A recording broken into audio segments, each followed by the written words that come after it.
All right, so I took the little wild man with me and we went and negotiated. I let him do all the negotiations, like 4.5 weeks old. He did all the talking, all the negotiating. We went and we got a new tractor. So what'd you get us, bud? What the heck? I know, I don't like it either, dude. You realize it's green. It's the wrong color. We don't do green around here, man.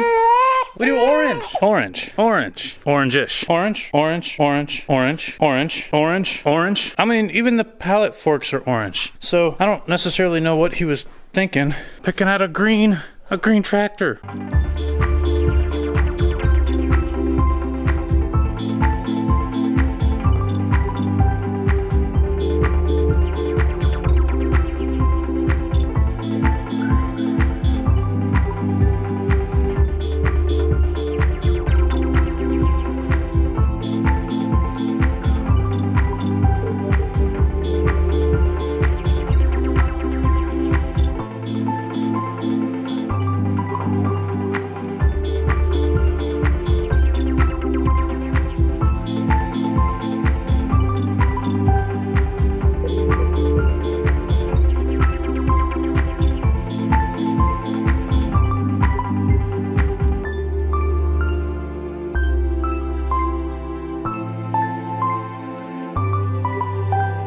No, I'm just kidding, guys. The real reason I said we were getting a new tractor, I didn't say it was going to be brand new, but in reality, I'm not lying. This isn't clickbait. This is a newer tractor, believe it or not, than the Coyote outside. Not in year model, but in hours. This thing only had 67 hours when I went to try to go crank it. We got it running in a previous episode. If you want to see that, check that out right here. We ended up deciding to get it, obviously, because it's here. So it's got 69.1 hours on it right now. It's going to be a fun little project. So if you want to see that one, go ahead and click that subscribe button.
Hey guys, and welcome back to the shop. Today we're going to be doing a little bit of service on the John Deere 955 little subcompact tractor that we picked up a few weeks ago. Now, I have avoided John Deere and Ford my entire life for no particular reason other than I just never got into them. Now, I've probably been watching a little bit too much Dirt Perfect. Tractor Time with Tim, he's a big John Deere fan. Neil Coe, I think, Dig Drive DIY, and then Captain Kleeman. They're all huge fans of the 55 series John Deere tractors, and we bought this one to figure out why. You know what they say, if you can't beat them, join them. So I don't really know why I've avoided John Deere this long. I've just never been a fan. So we're gonna see if this can't turn the tides. I gotta say, the 955 and 55 series is kind of the subcompact tractor market that started it all. This one has a front end loader, hydrostatic transmission, mid-mount PTO, and rear 3-point PTO that can be engaged at the same time. That's pretty cool. There's a lot of little bitty features on these old, this is like a 1990s model, 955. They're great little tractors, so I've kind of already come to like them. So I don't really know why I've avoided them so long, but well, I do know why. There's a lot of things about John Deere I don't particularly like. We're not going to get into that in this video, but we're going to do a little bit of service. We got to do an oil change. We're going to do a coolant flush. We're going to do a hydraulic oil change. We're going to change all the filters: air filter, hydrostat filter, oil filter, and fuel filter. We're going to do all that today. We're going to replace the O-rings. There's a little screen back here, hydrostat pickup for the hydraulic system. We're going to pull all that stuff out. Anytime that I see there's an O-ring that needs to be replaced or one that we're going to have to deal with, these things are 30 years old. Most likely the O-rings are going to crack. So we're going to get all that straightened out today, get it serviced and topped off. The one thing we're going to have to put off for a future video is the front axle. We got a little bit of hub leaking on the interior pivots. So, and then there's a power steering little leak. That's all ran on the same hydraulic pump that runs the hydrostat, that runs the front end loader, that runs all the hydraulic accessories. There's a little bit of leak on there. We're going to try to, I hate leaks. I cannot stand leaks. We're going to take care of those as we can. And then we're going to put this thing to work, see how we like it, see if we need to punt it off down the road, or see if we're going to hang on to it for a little bit. So let's get started.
If you need to top off with water, you always do it with distilled water. That way you don't deposit any minerals from any tap water or water from your garden hose or anything like that. So it's well worth $1 to spend to put this stuff in here. That way you don't get electrolysis or any mineral buildup over time.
Click, click.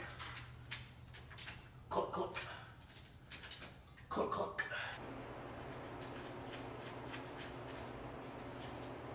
Click. We just do one.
That's just going to be temporary until I get the right pen to fit in there.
I appreciate you guys as always. Thanks for watching this one. I'll see you on the next one.